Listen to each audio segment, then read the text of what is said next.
if all you of them, if you dig deep, you're going to they get may a have lot. said one or two things that like, okay, we're going to give you something, just vote for us and all we should that. forget about the smear campaign. A lot of those things are true. But the good thing is, yeah, rather the good news is Qatar and Russia, so it's safe, nothing, right? It depends on which side you belong to. And the side I belong to is that, okay, my own side of the story is that I wouldn't want them to take it away from Russia. No disruption of the World Cup. I know that we'll start thinking of countries, you know, quickly. I know some countries are ready. If you tell them, host the World Cup today, they, of course, they can host. We know they're ready. But the fact that, you know, these countries have put in a whole lot, you know, the expectations from fans, you know, the citizens and all that, thinking, oh, finally, we're going to see the world stars coming to our nation, and it doesn't get to happen. So that's what I'm looking at. Let me also give you another one FIFA has been from my copybook. Now. Let me give you something from my copybook. Okay. I think Qatar is under threat. Considering the political climate, I think so, my opinion. 4 years, a lot could happen in 4 years. Russia is safe. Okay. Qatar is not. So, my opinion. The Gulf War stuff, right? Okay. We'll keep that on the rise. Let's talk tennis now. Andy Murray, Jamie Murray. Almost everyone knows about Andy Murray, but not so many people know about the brother.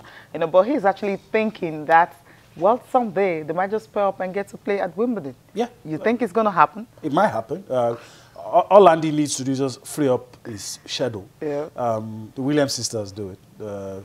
They started from the scratch. But this one, I mean, specialist in singles, specialist in doubles. So that's what I'm saying. It's all about freeing up your schedule. They've not done it at competitive level, but these guys train together. They've played, you know, they grew up together in the ranks, received training from, I think, their mom. And so, I mean, it is just about doing it at a competitive level.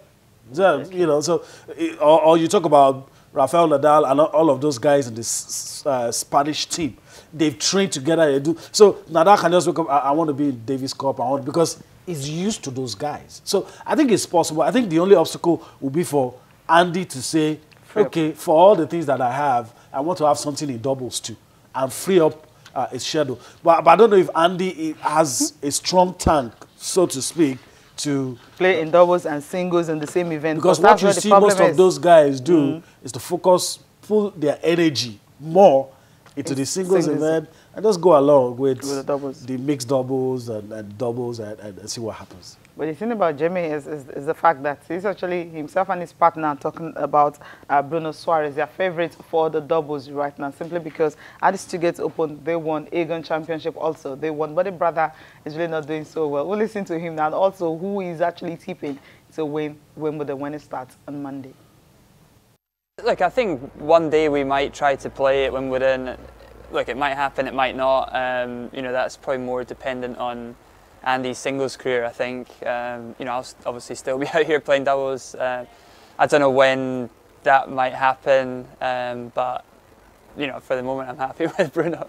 You know, on Monday everyone starts from zero again, everyone's in the same position. But I think, look, I mean, we'll have a great chance to win the tournament. Whether we win the tournament or not, I don't know, but we're one of the form teams, one of the favourites, and we'll be going out to do our best, try to perform as well as we can and see where we end up. I think longevity as well, like your ability to stay at the top of the game. It's not easy to do that year after year. Andy's obviously been doing that for a long time.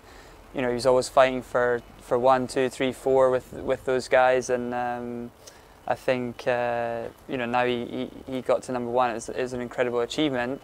For me, like, you know, I want to be fighting for that spot for the next, you know, 5, 6, 7 years as well. I mean, I think it's very open. I think some of the top guys are more vulnerable than they have been over the past few years. But then, you know, Federer and Rafa have been dominating the season, which is probably from like 5, 6, 7 years ago. That's what we were used to. So it's definitely going to be an interesting tournament. I don't really have any inkling as to who will come out on top, but yeah, excited to see how it unfolds.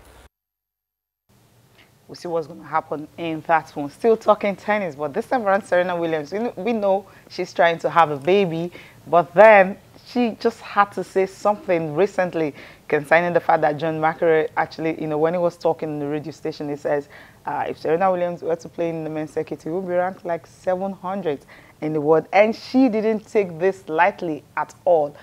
Take a look at the tweet that follows after that statement that John McEnroe made. She started respectfully with "Dear John." I mean, I love that. dear John, sir. I think that's really going to be great. She That's says, classy. I've never, very classy, of a Serena Williams. And if you read that tweet, which is really very funny, the way she started it and all that, because you expect Serena Williams to be very, very upset. But from that tweet, like, she wasn't really upset. She was just trying to make a point from what John McEnroe said. Yeah. You know, the comments coming from John saying if she was a guy, she'd probably be ranked 700 in the world, and she responded to that. She's had to deal with all. She's a strong lady. The other time she had to deal with comments from Novak. The other time it was Nastase. I mean, she's had to deal with a lot, and I just always respect this lady, how she handles what she did at India Wells the other time too, standing up to racism, and she's an icon. Super, yeah, she's an icon. You know, just go through the tweet again when she said, "Dear John, I adore and respect you, but please, please keep me out of your statements that are not factually based."